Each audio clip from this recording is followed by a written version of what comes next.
nowadays the economy is just showing us that we should keep working and working and working, and we are abandoning some responsibilities, not intentionally but unknowingly. Out of circumstances. Yeah, out of circumstances. Now, what are some of the things that we can do? For example, already, guess why I am smiling? I am super excited to be back to Divinely Inspired Media by Seal. Trust you me, it has been a break, not a really bad one, but it has been bad to our audience because we've kept them off the hook with the content that we are creating. You're welcome back to Divinely Inspired Media by Seal. My name is Sylvia Keremi, and we are ready to roll again. Today we have an amazing guest. She's gonna introduce herself, and today's topic is about childhood trauma. You know, there are things that have happened to so many people in the past while they were growing, and it has affected them all the way to adulthood. How do we deal with these situations? It has been an issue with so many people, and that is why we are here today. Good morning, our fans. My name is Doris. I'm so excited to be here this morning, and I'm so passionate about things to do with emotional wellness, and that is why I want us to tackle childhood trauma. I want us to go through childhood trauma, understand what it is, understand the causes, and understand the way out. Because some of us experienced some very bad experiences growing up, and it affected our personality and who we are today. And that is why I want us to dive deeper and understand how do we get out of this. Now, under is childhood traumas, you know, like you have said, things that affected us in the past. What are some of the examples of situations that would make you find yourself in such traumas? Okay, thank you. First of all, maybe I'll start by defining what childhood trauma is. Childhood trauma simply refers to occurrences that happened to us that are distressing and disturbing during our formative stages when our mind was still developing. Yeah. And mostly it has to do with our background, where we were brought up, how were our parents, how was our background. That is what really shaped who we have become today. And talking of that, maybe I can use a story, a true story actually, to really bring out what I want us to talk about. Exactly. I have a friend of mine, I won't mention any names. She went to boarding school really early when she was a small kid. And so she was exposed to some kind of abandonment by the parent, because now you are all alone in boarding school. And that was not really the problem. But after some time, the parents divorced. And so they had to move out of the prestigious lifestyle she was used to. And now after some time, the mother gets married by another man who is now really rich. And the man, unfortunately, although wealthy, they were living in Nairobi, he could pay all the bills, pay high school fees, etc. But he started raping this girl. Yes. Okay. Repeatedly. So many times. And the girl used to report to the mother. Now, the mother wanted that prestigious lifestyle still. So he never wanted to cut the source of this money. So instead of defending the girl, she became abusive in words. And so the girl felt a lot of distress because she had to live in the same environment. As a result, the mother became drunkard. And so they had a small baby. She would take care of the baby, come to school distressed. She would not concentrate. And so after some time, the girl started withdrawing. She didn't want to participate in anything. She became rebellious. She became a poor performer. And after some time, she decided to open up and now gave her story of what her experiences were. Turns out the girl became a lesbian, you know, because he hated men. He hated men. Any man that was close to her, she hated her. Simply because she was abused by a man. Now, the mother was not defending her. Yeah, the mother never defended the girl. She supported the dad. And so that stepdad continuously raped the girl. The mother never showed any attention to the girl. So the girl turned out to be a lesbian and at some point tried suicide because it was too much for her. So that is what I'm talking about. Some things that we go through or we went through that really shaped who we become. Because I am not here to maybe advocate for lesbianism and gayism, but sometimes I feel like the community is too harsh to judge people without really wanting to understand what really brought them into being the way they are. Because some of them just chose the side that was safer for them, you know. And even as we address this, I really would wish that we extended grace to people that show us maybe some characters that we don't even like, but maybe give time and understand why do they behave the way they behave. Yeah. Yeah. Wow. So, okay, that thing of gayism, lesbianism has erupted in the society. For me, I feel like if statistics were done, my observation is since 5 years ago, to be precise, like 5, 6, 7 years ago, that thing has really erupted with quite a huge magnitude because it wasn't there during the days of our parents, during the days we were young, but it wasn't as much as today. Yeah, according to you, like what has contributed so much, yeah, to it being so much and so big today than those days? Okay, thank you. I want to concur with what you're saying. Yeah. Because I am a high school teacher. I interact with kids every day, and I can tell you, 50% of these kids they have chosen that side. Most of them are lesbians. Most What? of them are gays. Yeah, simply because they feel safer, and also I think as the generation they are looking up to, we've given them a lot of freedom. So you have a right to choose what you want to be. And they don't even hide it. They have signs all over. For example, I see some boys with 2 lines on their, whatever, what is it called? The eyebrows. Yeah, the eyebrows. They don't hide it. They want you to know. They'll give you a sign that will really make you know That we are like we are this, so you inside. can join us freely. Yeah. What? Yes, they don't hide it. Okay, some of them is out of arrogance, some of them is out of choosing just to be strange. But the majority of them, it's not because they want to live that way. It's because they went through some horrible stuff as children. And so they decide to just be something else. So I feel like as a community, we have a role to play. As parents, we have a role to play because those early stages, especially the early stages, they're the ones that lead to people becoming what you never thought, what you never thought your child would ever become. And having said that, I would want us to go through the causes, maybe causes of childhood trauma. And I'll go through. Before we even go through the causes of childhood traumas, let me first of all, I would like our audience to understand or know where they are, because some of them are going through that and they don't know it's childhood traumas. And so we have mentioned a group of people and say some of them, not all of them, some of them could have chosen that path because of the childhood traumas or these things. Now, I am thinking, what other groups of people or what other character that comes out strongly in adulthood that was caused by childhood traumas? So first of all, we can have our audience understanding that I am in this situation because of the childhood traumas. Yeah, so when our audience are able to distinguish or understand where they are now, we can walk backwards. Okay. Yeah. So some signs that we have as adults that maybe if we look back, we can really try to join the dots and know this is what happened. We have people who are over independent, people who want to do everything by themselves. Maybe let's say even in a marriage or in a relationship, a person will never communicate about their struggles. They'll never let you really know what they are going through. They'll never let you know they need help. They'll never make you know what their plans in future are. Yeah. Not because they don't want you to know, but because they learned to depend on themselves from way back, especially for firstborns. Yeah. Firstborns are exposed to a lot of work in their young age, very tender age. And so they grow up learning to depend on themselves fully.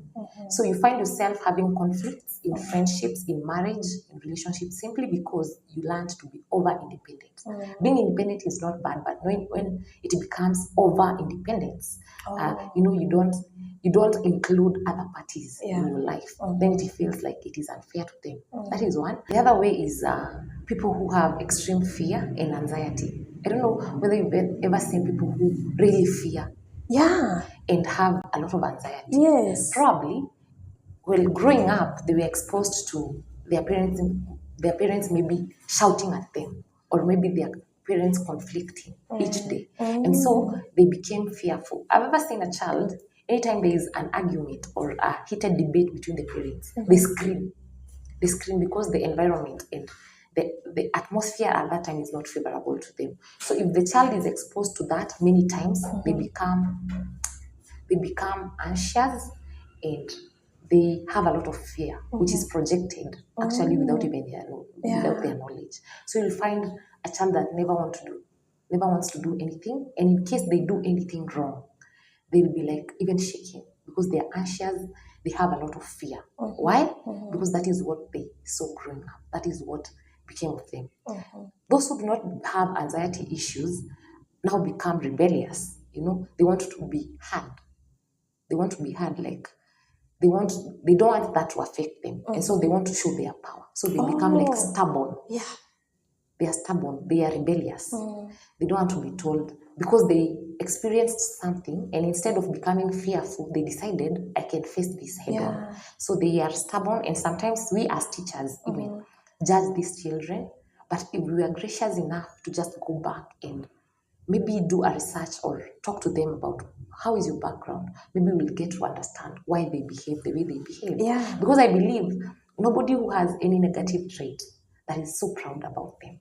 No, it is because majority of us became what we became, not by default, because of our background. So those are some of the instances. Yeah, Those are some of the examples. personalities. Yeah, Now, very strange. You have tried to touch here and there about some of the causes, like parents fighting, parents screaming at the child. What are other causes of childhood traumas? Because we are dealing with it anyway. It is here. We have to know where did it begin, and then from there probably we can go to how to now tackle this, because we are there already. Thank you. So one cause of childhood trauma is abuse. Whether physical, emotional, abuse is bad. You find, like the case I was giving about rape. Once a child is raped, or any person at any age, I think their life changes completely. It takes another direction. Because I think it's too bad. It's too horrible. So physical abuse, emotional abuse, we have caregivers who use harsh words on children. Maybe you don't beat the children up, but maybe when they are wrong, you use harsh words, you insult them. So you damage the emotional well-being. So sometimes I think caregivers, parents, and house helps sometimes should just be tender with kids, because kids are innocent, So when we use these words, they register into their minds. For example, let's say a child does a thing. Let's say even handles tea carelessly, and maybe it pours on the floor. And then the caregiver is like, you foolish, you stupid. That child will grow up knowing, I am stupid. Why? Because that is what they had repeatedly growing up. Abuse, physical abuse, beating a child. You inflict a lot of fear in them because you're beating them up. And I'm not saying we become too soft with children, but even as you correct them, how are you correcting them? Because some of these things that are done to them stick. You'll find, like in school, some kids never really care about you beating them up or being harsh to them, because they're used to it. That is what they grew up experiencing. Okay. You know, when we were in high school, during our days, we used to be beaten. It's not like today. The kids are not beaten at school.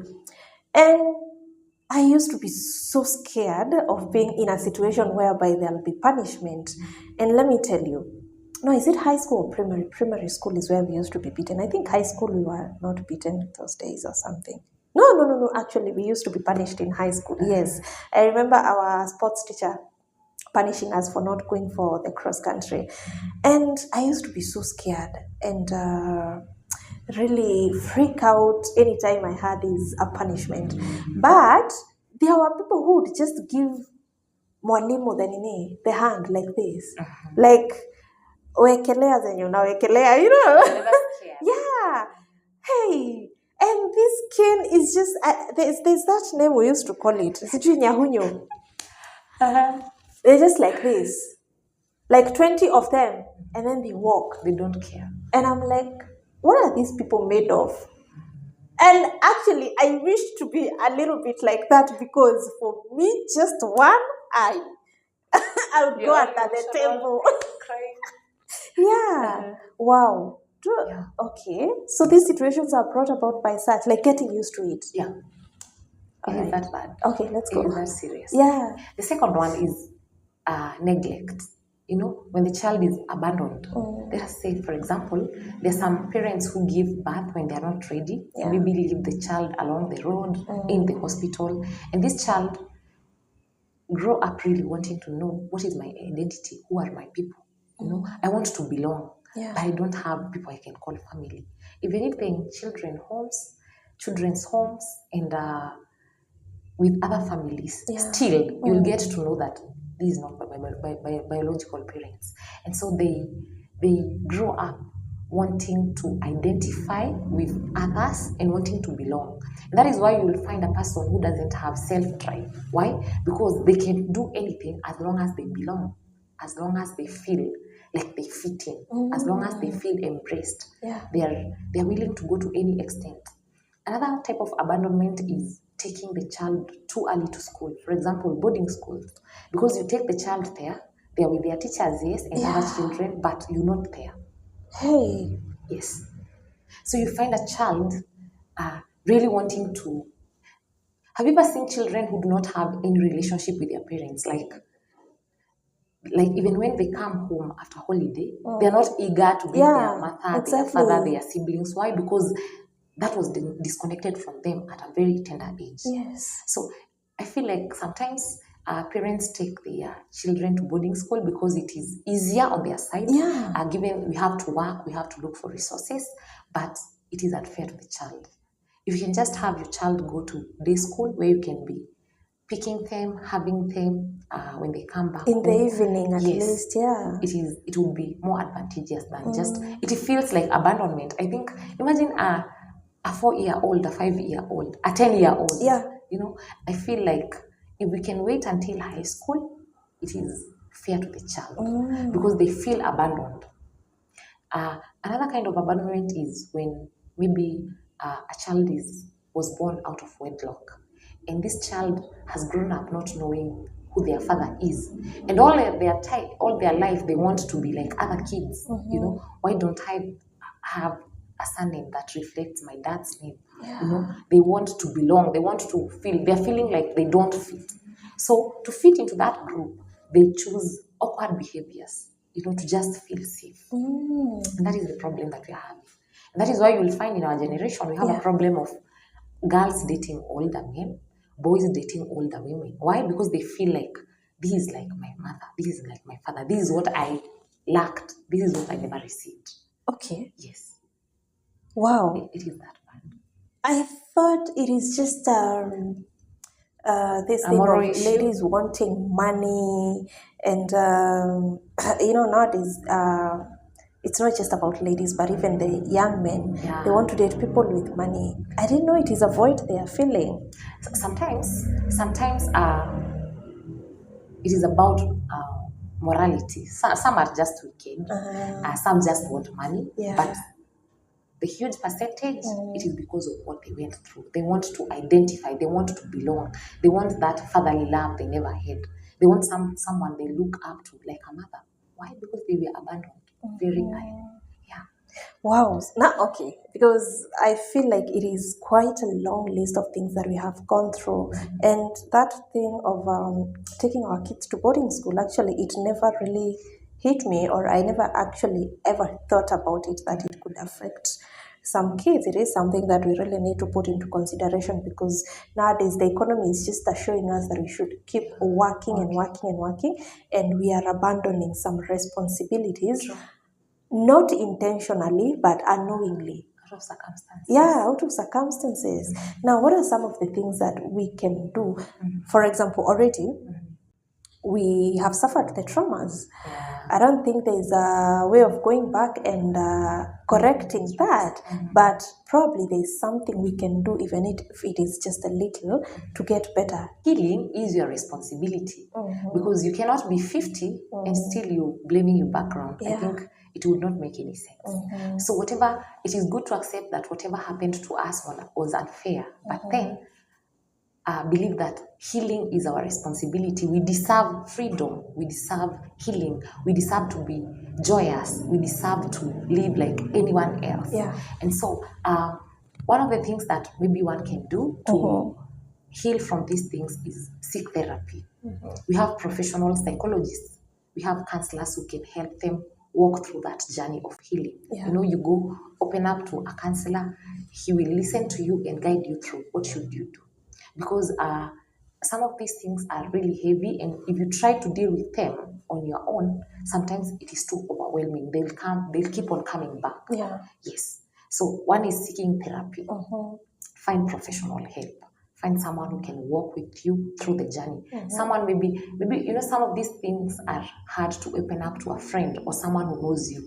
But if you can find someone who doesn't know you really, who is not your friend, who is doing their job, they will help you walk through that. The other thing is somatic therapy. This is about you doing therapy to yourself. For example, when we said about children who have anxiety and fear. So once you realize that this thing is attacking you again, you can take deep breaths. You can have full attention on what you're doing. Like, be there with yourself at the moment. Give attention to everything that is happening. What is the fragrance that is around you? What can you see? You know, what are you feeling? Oh, you try to distract Deep breath. Yes. yourself. Try to distract yourself. Try to take warm water if necessary. Cold shower for them that love such things. You know, just do therapy by yourself. Something that will help you cool down. Yeah. That is somatic therapy. You do it yourself. You don't have to have the help of anyone else. Yeah. Wow, that is amazing. Thank you so much. I wish we could continue with this conversation, because I feel like there's so much that we have not tackled. And there is so much that you have for you to help people to heal, because I've seen the journey that you've been through, the write-ups that you have done. Oh my God, I really enjoyed reading the things that you have written, because they are so nerve calming, and then you feel these are things that you're relating to, as much as some of us are not aware that we've suffered some things and we need some healing. You know, we're just moving on with life, because anyway, this life is too demanding nowadays. Thank you so much, Anne Doris, for gracing the show. Actually, Anne Doris was here some time back before we went for the break, and she had some really, really important vibes on healing again. She specializes in mental wellness, and I know she has a lot that she can tell us, and we will be having her more often, because this is a journey that we need to walk together. Thank you so much for being here with us. Please give us comments down below and tell us what you think of this show and what you expect. We really respect your time. Bye bye.